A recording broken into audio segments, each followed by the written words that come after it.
Alright, what's going on everyone? In this video I'll be showing you how to upgrade the Orzhov Humans Pioneer Challenger deck. On a budget, our goal is to get as close to the tier 1 deck as possible without spending more than the deck's original retail price, which is roughly $40 to $50 or so. So if the currency isn't relevant to you, that's fine. We're basically spending the deck's price on our upgrades, or less preferably. So let me set the record straight with this deck. I see a lot of sort of misconceptions here. A lot of people, or at least I've seen people complain like, why did Wizards print an Orzhov Humans deck? Why not Azorius or Mono White or Bant or whatever? And the reason is they're all basically the same.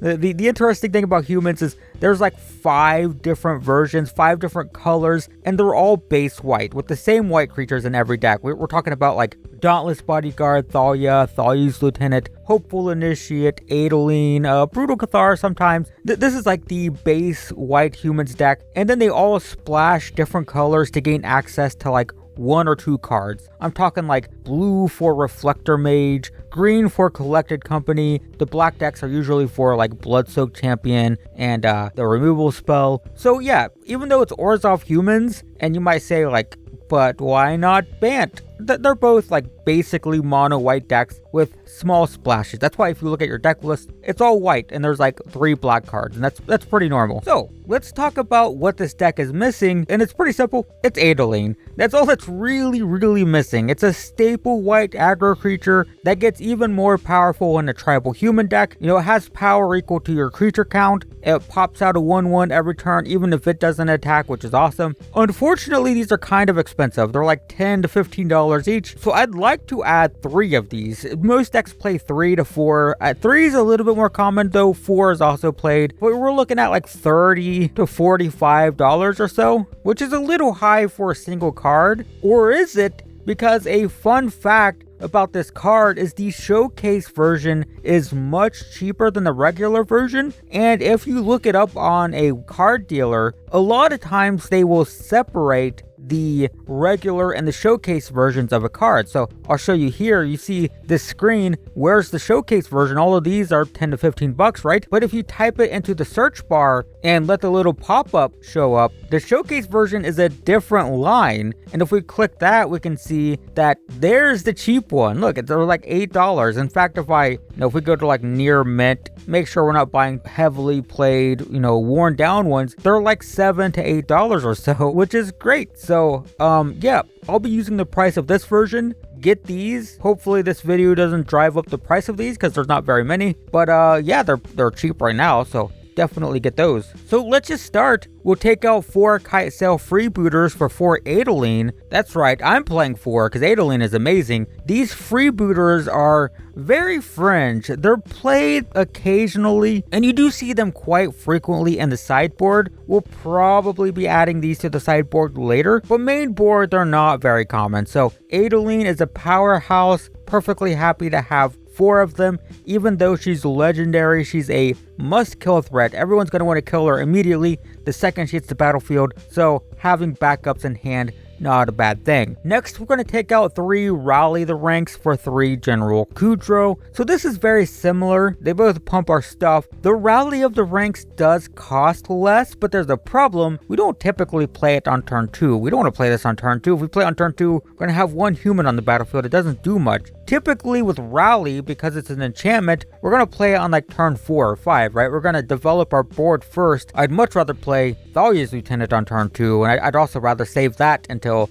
turn 4 or 5 preferably. But General Kudro, we can just play it on curve. We can play it on turn 3. General Kudro on turn 3 is totally fine. Pumps our humans that we already have, and it's a 3 mana 3/3, so we get to play it on curve. So even though it costs 1 more, it's usually coming out sooner, and it allows us to be more aggressive, keeping up our aggressive tempo. He also comes with some added utility. He's a main board graveyard hate card. You can exile stuff from the grave when we play humans, and if we're desperate enough, we can sacrifice humans to destroy big creatures. We basically never want to do that. We're never looking to sacrifice our humans. We're a tribal humans deck. We really want more humans. The more humans, the better. It makes our lords better, all of that. so we're not going to be throwing our humans away regularly, but if we're in a critical situation, it could be a lifesaver. At least it's there. Maybe we'll use it every once in a while. Like if we're going to die next turn to something, we might as well sacrifice a couple humans and live for a couple more turns. Maybe it gives us time to turn the corner. So yeah, it's nice to have, not something we're looking to activate regularly. I also think we could take out the 4th Rally the Ranks for 1 copy of Extraction Specialist. So even though this isn't the Lord, it can return a creature from our graveyard to the battlefield. So this can get stuff back like Luminarch Aspirant, Thalia's Lieutenant, which are kind of Lords, not really. But Luminarch Aspirant puts a counter out every turn. Thalia's Lieutenant puts counters out when it enters. Very Lord-like. So it's pretty good, and it's just nice. It's good value. Playing this, get a creature back is nice. Gets our best creature back. It's pretty good. Most decks play 1 or 2. Perfectly happy to have one of these in. And at this point, I'd say the main board is mostly done. There's only one card that I would say is still really worth considering, and that is Hopeful Initiate. This is my one drop of choice for aggro decks. I really like Hopeful Initiate. It doesn't look like much, but the key ability here is Training. Gets a counter every time it attacks with a bigger creature. It usually ends up being like a 2/3 of 3/4. It turns into a beater by itself. I'm a big fan, but these are like $5 each. I think they're like $4.50 when I'm recording this, so the price will be a little bit closer to the time of release. So yeah, like $4.50-ish, and only like 40 to 50% of decks play it. So because of that, I don't think it's absolutely necessary to run out and spend like $20 on this,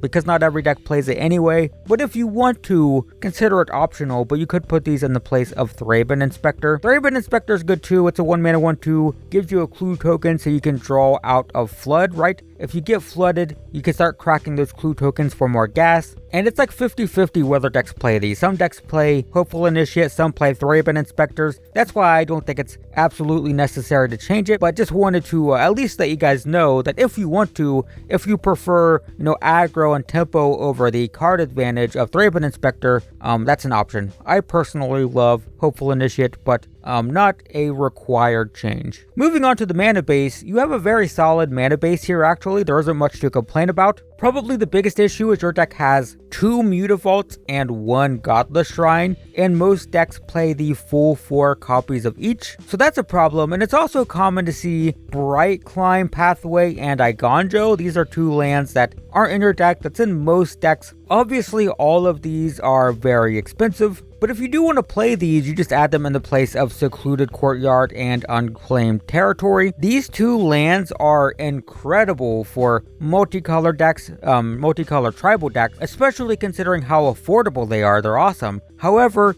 they're a little awkward because they can't cast spells, right? These cannot cast Dire Tactics or Bloodchief's Thirst. It's only 4 cards in your deck, so it's not like a huge deal. It is a little bit awkward. That's why most people prefer Shock Lands and Pathways. Much more expensive, but they can cast those spells. And moving on to the sideboard, I do recommend taking out 3 Duress for 3 Kitesail Freebooters. So these are less good at killing combo decks because they do the same thing. They get a non-creature, non-land card out of the hand, but Kitesail Freebooters gives it back if the freebooters die. So freebooters is less good at hating a combo deck, but it does it while maintaining tempo, right? It's creature. You're putting a creature on the battlefield. So it allows you to disrupt while maintaining pressure, whereas with the rest, you're sacrificing some pressure to have that combo hate or control hate. You can put the rests in against decks with board sweepers. So it's slightly less good, but it makes up for it by putting a creature on the battlefield. So this is more common, but I do see people playing Duress over Kitesail Freebooters. So if you prefer Duress, that's also fine. And the rest of the sideboard is actually pretty okay. As always, I encourage you to tailor your sideboard to your local meta. Put things in your sideboard that are good against the decks that you're actually playing against. Some common sideboard cards you see in Orzhov Humans